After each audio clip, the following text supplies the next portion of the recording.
I'm the CEO, founder of LaunchTrip. My role is to ensure the operations of the company and the products get worked on and delivered. LaunchTrip started in late 2018, so you're looking at about close to 4 years now. How big is the team? The team is 28 people, and a big portion of that are developers and engineers. We've been in R&D the majority of the time. So the metrics that we're really focused on right now is making sure that the technology is as bug-free as possible. Usability and functionality. Testing is really important to us at the company. I'm going to go back a little bit to the time before we got engaged, helping at LaunchTrip. What was the biggest problem for you? When we first started this company, we were doing a lot of things to ensure that we don't go over budget. So we ended up hiring who we can for an internal team. And if I was to take you back, 2018 and 2019, right before the pandemic, the engineering development space was extremely tight. So we went through a lot of trial and errors looking for offshore development teams to work with and hiring people internally by scraping the bottom of the bucket.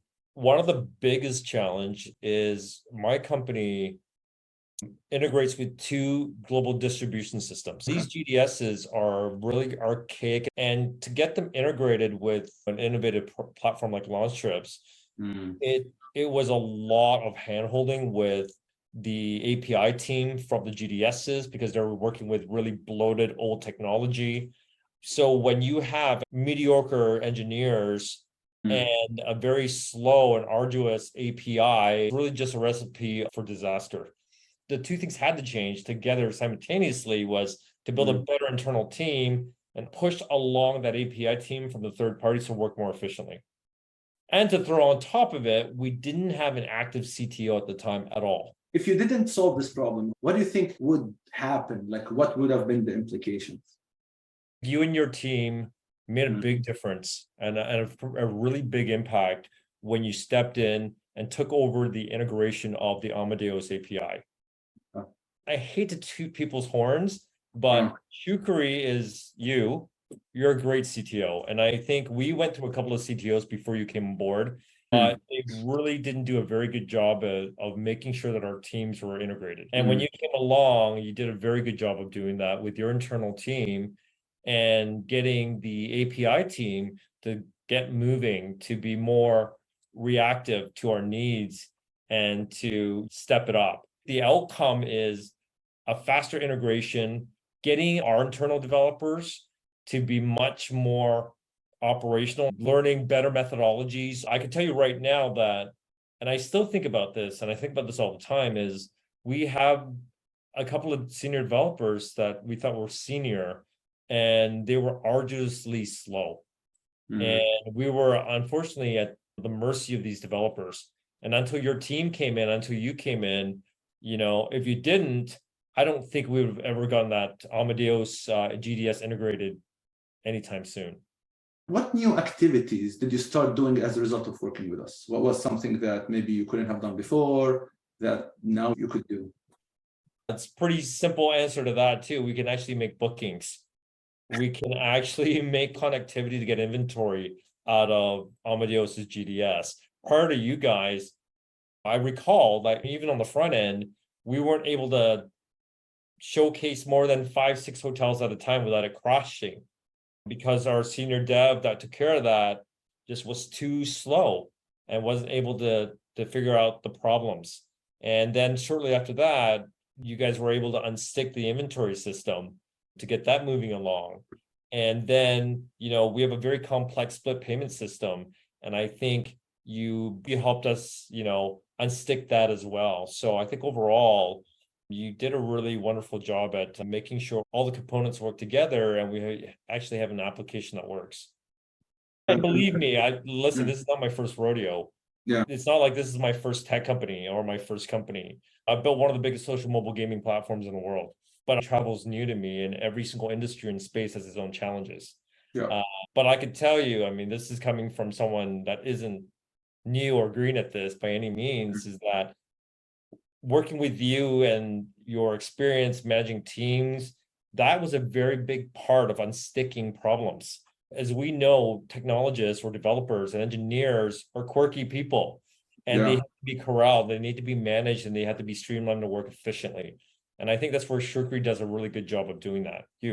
I'm pretty much very impressed with is your ability to actually corral your team, corral our team, work with our project managers, work with the APIs, project managers and their developers, manage that whole thing without ever getting stressed out or cracking. And I think that, that goes the mile. What do you think is the return on investment of working with us? If you want to quantify effort for a return, without you guys coming in and without you stepping in, the product wouldn't have been launched even through beta. That's it. Zero that we never made out of the gate, or one we did. And if it wasn't for your team, we wouldn't have a live app. Why should someone start working with us? I'm looking at them right now. I think, Shukri, I think you are a very big reason of why other companies should work with you. And if other companies are built on relationships and communications and finding people they can trust, and they should be a good company, you're really one of the biggest reasons. And I'm not just saying that.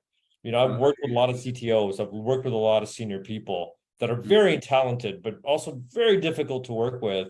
And listen, I'm not that easy to work with either. And for you to be patient and hear me out and find solutions with me and then execute it without delay, and there's never a downtime with you. You're very, very responsive, and you get shit done, and you actually find the solutions. That's worth more than anything, really. Thank you. I really appreciate that. And you have a talented team as well, so no doubt about that. Why should someone listening to this take action right now? At the end of the day, if you're looking to actually build great technology with a solid platform, and you want to build it without cutting corners and without being gouged, right? Or that you're like, hey, you know what? If we spend thousands of dollars, it's just going to be thrown away. Listen, at the end of the day, that the company either has to be thinking, we have a new project or a new company we're launching, and we need a great team. You guys are really great for that because you're very good at, assessing the organization chart at the beginning, understanding what the business model is before even dropping a 1 or a 0. Or if you're a company we have problems. We've been working on this platform or this technology for a bit, and it's not working. And we're throwing bad money after bad money, trying to find a solution. I think that's even more merit for you, that especially with our company, you showed that, where you came in, you looked at this cobweb of a mess, and you, in a very short period of time, assessed, understood, cleaned it up, and provided and developed solutions that actually work. From the moment we got involved, how soon you felt the impact? It was felt within like 2 to 3 weeks. If anyone that knows tech, when you take over or inherit other people's technology, it is one of the toughest things to do, because their code, whether it's good or bad, it's their code. And you have to sift through it all, understand what's going on, what is broken. And if they write sloppy code, that's even worse. So what you guys did within 3 to 4 weeks, it was nothing short of a miracle.